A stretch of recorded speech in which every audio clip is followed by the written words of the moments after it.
আসছে। আবার এই পরের দিন রাসূল ফজরের পর থেকে কথা বলতে বলতে জোহরের সময় আসলো।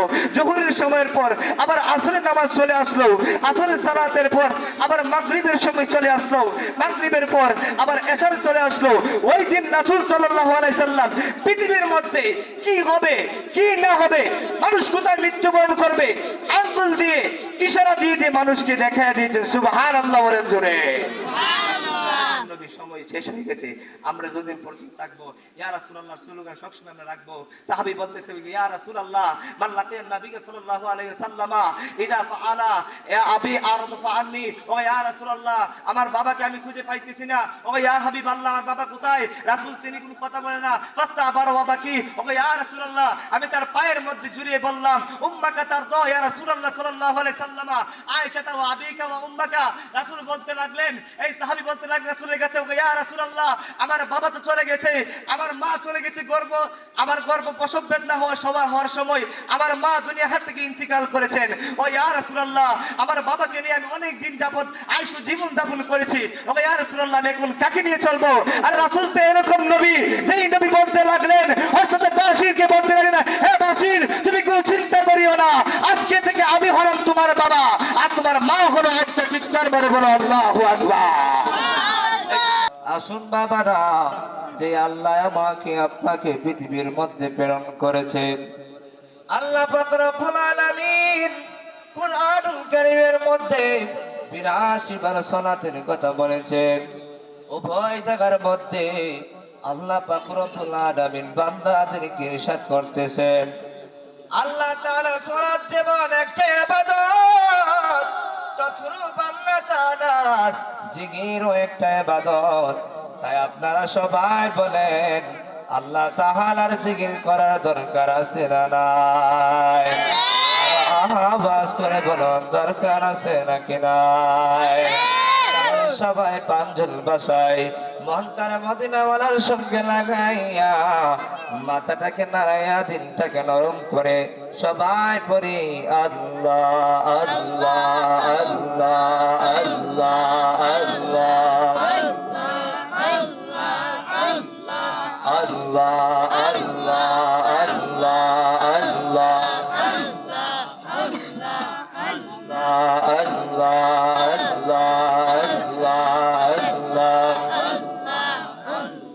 নবীর প্রেমে পাগল হইয়া আসলাম মাহফিলে, নবীর প্রেমে পাগল হইয়া আসলাম মাহফিলে,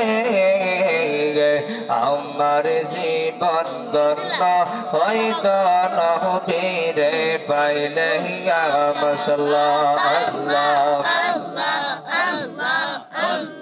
বয়স কালনে জোবা পেলো আমার নবীর প্রেমে, আমার জীবন ধন্য হত নবীরে পাইলে মাশাআল্লাহ আল্লাহ আল্লাহ আল্লাহ আল্লাহ আল্লাহ আল্লাহ আল্লাহ আল্লাহ জবান বলে আল্লাহ আল্লাহ আল্লাহ আল্লাহ আল্লাহ আল্লাহ আল্লাহ লা ইলাহা ইল্লাল্লাহু মুহাম্মাদুর রাসূলুল্লাহ সাল্লাল্লাহু তাআলা আলাইহি ওয়াসাল্লাম। একটা জবান বন্ধ রাখবেন না গো, আওয়াজ করে বলুন আল্লাহু আকবার।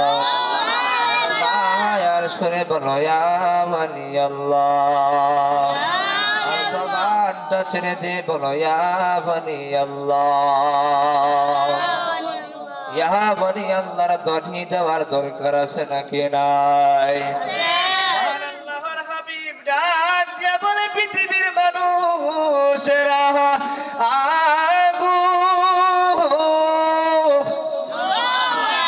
দুনিয়ার জমিনে যদি কোন ব্যক্তি যদি কোন মজলিসের মধ্যে যদি আল্লাহু আকবার ধ্বনি যদি একবার চলে বন্ধুরে আমার,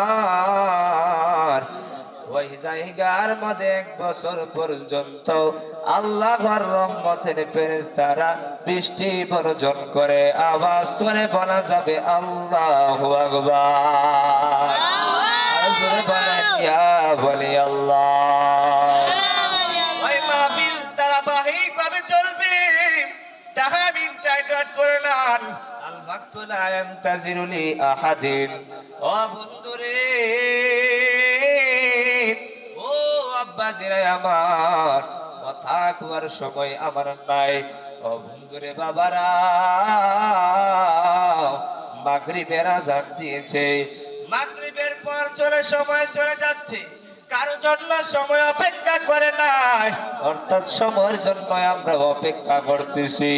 আপনার দিন আর আমার দিন কিরকম ভাবে অতিবাহিত হইতেছে সেই কথা আমাদের কোনো খবর নাই।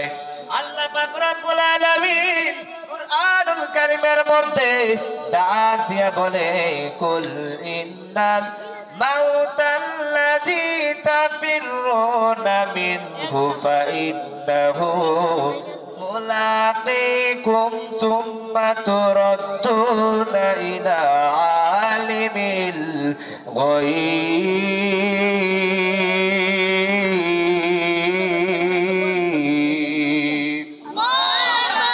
আমার বান্দারা, সমুদ্রের উপরে তোমরা সমুদ্রের নিচে পলায়ন করো না কেন? আসমানের উপরে তোমরা পলায়ন করো না কেন? আমি আল্লাহ পাক রব্বুল আলামিন ইন্না বাতশা রাব্বিকা লাশাদীদ, আল্লাহর